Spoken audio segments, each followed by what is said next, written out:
तिलहर शाहजहां की सरजमी पर पैदा हुआ एक ऐसा शायर है जिसने पूरे हिंदुस्तान में शायरी को, कविता के परचम को लहराया है।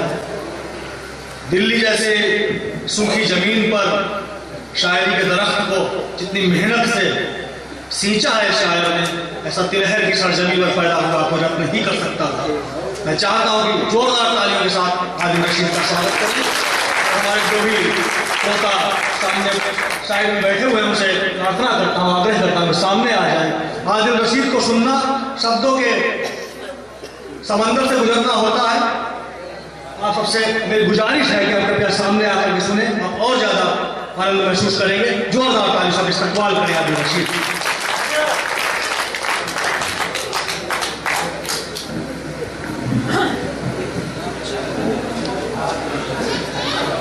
दोस्तों,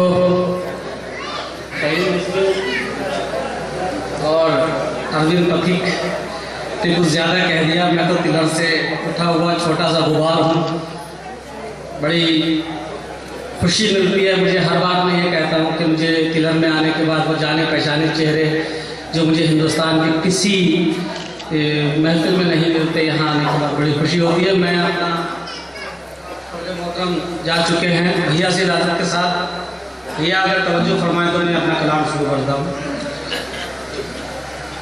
आज करता हूँ कि एक मतले से कि और बिलखुसूस ये मतला मैंने जहाँ जहाँ पढ़ा है, यकीन मानिए हर आदमी ने महसूस किया है कि वो उस ज़मीन से जुड़ा हुआ।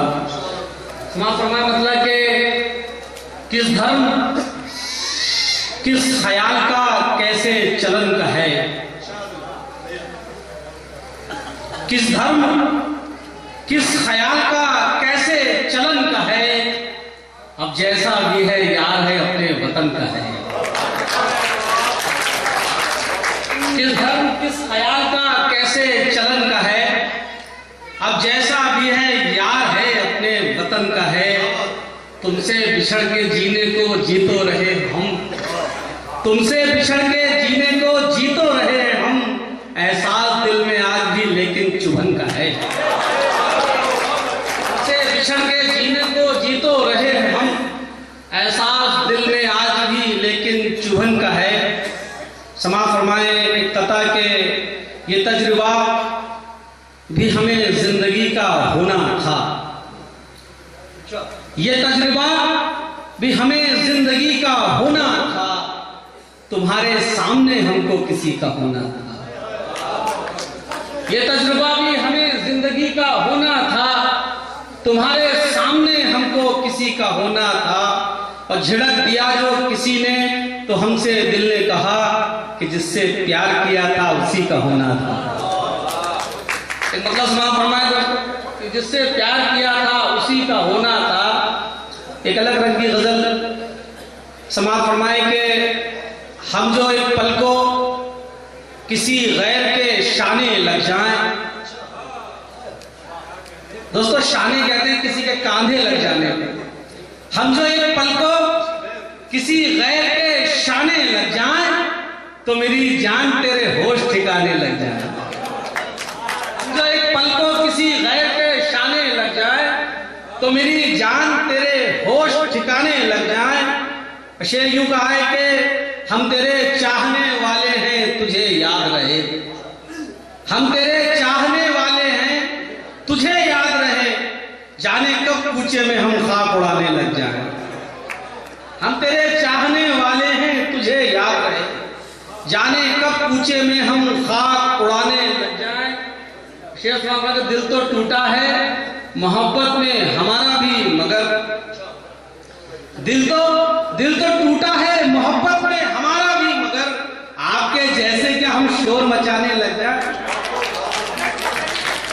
दिल तो टूटा है मोहब्बत में हमारा भी, मगर आपके जैसे क्या हम शोर मचाने लग जाए। शेर सुने के उससे कहना कि निगाहें भी नहीं उठ सकती। ये शेर बिलखुसूस उन दोस्तों की नजर है जो अपने किसी दोस्त को सुनाने के काम आएगा। उससे कहना हम जो एक पल को किसी गैर के शाने लग जाएं तो मेरी जान तेरे होश ठिकाने लग जाए। उससे कहना कि निगाहें भी नहीं उठ सकती हम जो अपने कभी एहसान गिनाने लग जाए। उससे कहना कि निगाहें भी नहीं उठ सकती हम जो अपने कभी एहसान गिनाने लग जाएं। और एक मतलब एक शेर समाज फरमाइए कि उसकी यादों की रोशनी में गजल, उसकी यादों की रोशनी में गजल, एक कहनी है जिंदगी में गजल, उसकी यादों की रोशनी में गजल, एक कहनी है जिंदगी में गजल, और हिंदी उर्दू में आप कहते रहे। ये बड़ा हिंदी उर्दू का बड़ा मतलब हमारा सही संचालक महोदय अरविंद प्रतीक साहब है, बड़ा डिवाइड में करा जाता है आपस में। उसकी यादों की रोशनी में गजल, एक कहनी है जिंदगी में गजल, नूर लफ्जों से यूं टपकता था जैसे भीगी हो चांदनी में गजल, और हिंदी उर्दू में आप कहते रहे। हम तो कहते हैं हिंदी में गजल, हम तो कहते हैं हिंदी में गजल। और एक प्रयोग के तौर पर मैं आपके सामने एक अपनी एक रचना रखना चाहता हूँ, प्रस्तुत करना चाहता हूँ। समाप्त फरमाए कि मेरे बहुत से हिंदी के पढ़ने वाले यहाँ बैठे होंगे कि ऐसा नहीं कि गजल हिंदी में नहीं कही जाती। समाप्त फरमाए कि उसकी यादों में व्यस्त रहते हैं, उसकी यादों में व्यस्त रहते हैं, आजकल हम भी मस्त रहते हैं। उसकी यादों में व्यस्त रहते हैं, आजकल हम भी मस्त रहते हैं। और आपसे काफिया लगा हो तो दाद दीजिएगा कि आपसे हम बिछड़ के जी लेंगे, आपसे हम बिछड़ के जी लेंगे। आप क्यों चिंताग्रस्त रहते हैं? आपसे हम बिछड़ के जी लेंगे, आप क्यों चिंताग्रस्त रहते हैं? और क्या हुआ आपसे बिछड़ कर भी, हमसे सुने, क्या हुआ आपसे बिछड़ कर भी बस जरा अस्त व्यस्त रहते हैं? क्या हुआ आपसे बिछड़ कर भी, क्या हुआ आपसे बिछड़ कर भी बस जरा अस्त व्यस्त रहते हैं? क्या हुआ आपसे बिछड़ कर भी बस जरा अस्त व्यस्त रहते हैं? उनको मंजिल कभी नहीं मिलती जिनके हौसले जिनके ध्वस्त रहते हैं, उनकी मंजिल कभी नहीं मिलती, उनकी मंजिल कभी नहीं मिलती, हौसले जिनके ध्वस्त रहते हैं। वो जो गलियां हैं गंदी शंदी सी, वो जो गलियां हैं गंदी शंदी सी, हाँ वही सिद्ध हस्त रहते हैं। वो जो गलियां हैं गंदी शंदी सी, वो जो गलियां हैं गंदी शंदी सी, हाँ वही सिद्ध हस्त रहते हैं। आपसे हम बिछड़ के जी लेंगे, आप क्यों चिंताग्रस्त रहते हैं? दोस्तों मुझे पता है आप बहुत डूब के सुन रहे हैं और आदिवासी बहुत डूब के पढ़ रहे हैं, लेकिन कोई भी शायर कोई भी कवि जब भी कविता पढ़ता है केवल शब्द होते हैं। आप हर अच्छे शेर पर, हर अच्छी कविता पर आपकी दाद चाहिए, उसके बिना शायर की जिंदगी गिरवी रखी होती है। एक बार जोरदार तालियां दें। आपसे हम बिछड़ के जी लेंगे, एक तो जुदा भी होके जा रहा है और चिंता भी लगी हुई कि पता नहीं मेरे बाद ये कैसे किए। आपसे हम बिछड़ के जी लेंगे, आप क्यों चिंताग्रस्त रहते हैं? उनको मंजिल कभी नहीं मिलती, हौसले जिनके ध्वस्त रहते हैं। हिंदी की छोटी सी गजल पेश करता हूँ कि यूं कहा है कि चेहरे पे कोई चेहरा तो धारण नहीं किया, चेहरे पे कोई चेहरा तो धारण नहीं किया, हमने कोई भी काम कारण नहीं किया। चेहरे पे कोई चेहरा तो धारण नहीं किया, हमने कोई भी काम अकारण नहीं किया। चेहरे पे कोई चेहरा तो धारण नहीं किया, हमने कोई भी काम अकारण नहीं किया। ये और बात खुद ही हमें चैन पड़ गया, तुमने तो मेरे गम का निवारण नहीं किया। ये और बात, चेहरे पे कोई चेहरा तो धारण नहीं किया, हमने कोई भी काम अकारण नहीं किया। याद रशीद पढ़ रहा है, इसलिए ज्यादा तालियां मिलनी चाहिए, क्योंकि मेरे को उर्दू का ठप्पा लग चुका है, लेकिन वो ठप्पे को तोड़ देना चाहता हूं कि जबान कविता की कोई भी हो, हिंदी कहे या उर्दू कहे, अगर आपकी बात में दम है तो आपको दाद मिलेगी। चेहरे पे कोई चेहरा तो धारण नहीं किया, हमने कोई भी काम कारण नहीं किया। ये और बात खुद ही हमें चैन पड़ गया, तुमने तो मेरे दुख का निवारण नहीं किया, तुमने तो मेरे दुख का निवारण नहीं किया।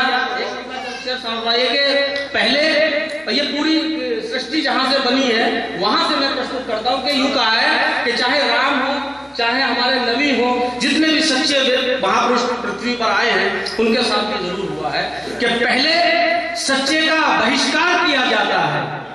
सुनो साजिद शेर सुनो, पहले सच्चे का बहिष्कार किया जाता है, फिर उसे हार के स्वीकार किया जाता है।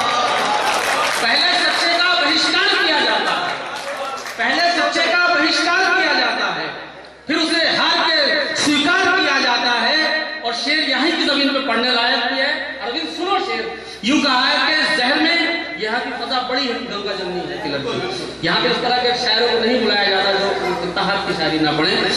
यूं कहा है कि पहले सच्चे का बहिष्कार किया जाता है, फिर उसे हार के स्वीकार किया जाता है। जहर में डूबे हुए हो तो इधर मत आना, जहर में डूबे हुए हो तो इधर मत आना, ये वो बस्ती है जहां प्यार किया जाता है। डूबे हुए हो तो इधर मत आना, जहर में डूबे हुए हो तो इधर मत आना, ये वो बस्ती है जहां प्यार किया जाता है।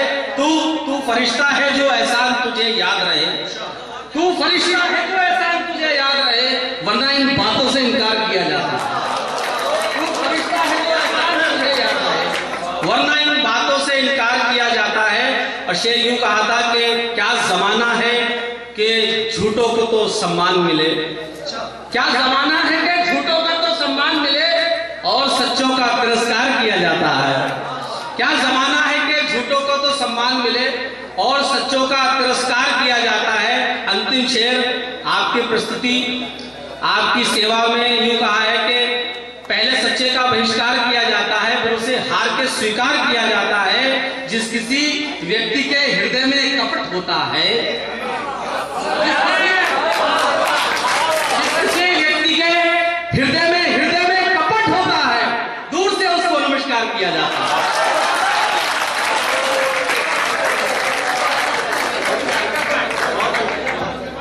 दोस्तों, आपका अपना शायर आदिल रशीद हिंदी में पढ़ रहा था या उर्दू में पढ़ रहा था, बहस बेईमानी थी, वो कविता पढ़ रहा था, वो शायरी पढ़ रहा था। यही कविता है, यही शायरी है। जो दुष्यंत का एक शेर याद आता है कि